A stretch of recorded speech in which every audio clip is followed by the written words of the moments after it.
Bible படிச்சிட்டு இருக்கியா? ஆமா லன்சி, தாவீது அரசர் பத்தி படிச்சிட்டு இருக்கேன். அவரு ஒரு பெரிய அரசர், ஆனா பாவம் செஞ்சிடறாரு. கடவுள் நாத்தான் வழியா அவருக்கு விடுதலை தராரு. சரி இரு, பிஷப் தாத்தா வராரு, அவர்கிட்டே கேட்போம். என்ன கண்ணுங்களா பைபிள் எல்லாம் கையில வச்சுட்டு படிக்கிறீங்க? ஆமா தாத்தா. பிஷப் தாத்தா, எனக்கு ஒரு டவுட். என்ன? நான் தாவீது அரசர் பத்தி பைபிள்ல படிச்சிட்டு இருக்கேன். தாவீது அரசர் பத்தி படிச்சிட்டு இருக்க. வெரி குட், சொல்லு. அவரு எப்படி திடீர்னு மனமாற்றம் ஆனாரு? தாவீது அரசர் பத்தி நினைக்கும் போது பேசும்போது உங்களுக்கு என்ன ஞாபகம் வருது? அவர் கோலியாத்த கொன்னாரு. அதே தாவீதர். கோலியாத்த ஒரே மனுஷனா போய் கொல்லக்கூடிய அவ்வளவு சிறப்பு வாய்ந்த பெரிய அரசர். இஸ்ராயலுடைய சொல்ல போனா எல்லாருக்கும் தேவையான ஒரு பெரிய அரசர். எல்லாரும் அவருக்கு மதிப்பு கொடுத்தாங்க. ஆனா அவர் என்ன பண்ணாரு? பாவம் பண்ணாரு. ஒண்ணு, ஒரு பெண்ணோட சேர்ந்து பாவம் பண்ணாரு. அதனுடைய கணவனையும் கொலை பண்ணாரு. 2 குற்றங்கள்.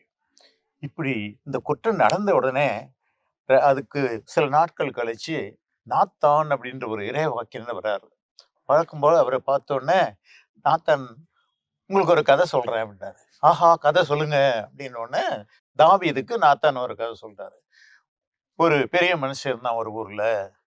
அவனுடைய வீட்டுக்கு ஒரு விருந்தாளி வந்தான். அவன் வந்த விருந்தாளிக்கு சமைச்சு போடுறதுக்காக அவனுடைய ஆட்டுக்குட்டியில் ஒண்ணு எடுக்காம பக்கத்து வீட்டுல இருந்த ஒரு ஏழையினுடைய ஒரே ஒரு ஆட்டுக்குட்டி வச்சுட்டு இருந்த அந்த ஏழையினுடைய ஆட்டுக்குட்டியை கொண்டு வந்து அடிச்சு வந்த விருந்தாளிக்கு சாப்பாடு போட்டான்.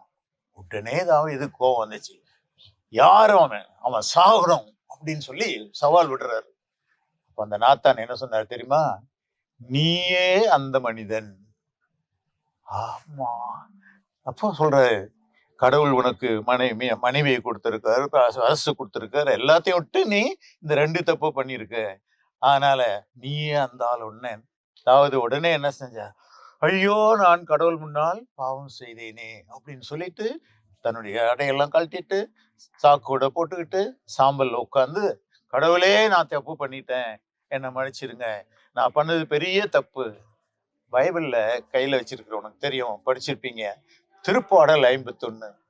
ஆண்டவரே இரக்கத்திற்கு ஏற்ப என் மேல் இரக்கம் வையும் அப்படின்னு சொல்லி அந்த பாடல் முழுவதும் அவர் எழுதினது. உன் முன்னாலேயே நான் தப்பு செஞ்சேன், உன் திருமுன்னிலேயே நான் பாவம் செஞ்சேன். அப்போ இதுல இருந்து மனமாற்றம்னா என்ன அப்படின்னா, இது வரைக்கும் செஞ்ச அந்த தப்புகள் எல்லாம் விட்டுட்டு நான் முற்றிலும் மாறிடுவேன். என்னுடைய எண்ணத்திலே மாற்றம், பேச்சிலே மாற்றம், நடத்தையிலே மாற்றம். மாற்றும் மாற்றும் இயேசுவே என் வாழ்வை மாற்றுமே.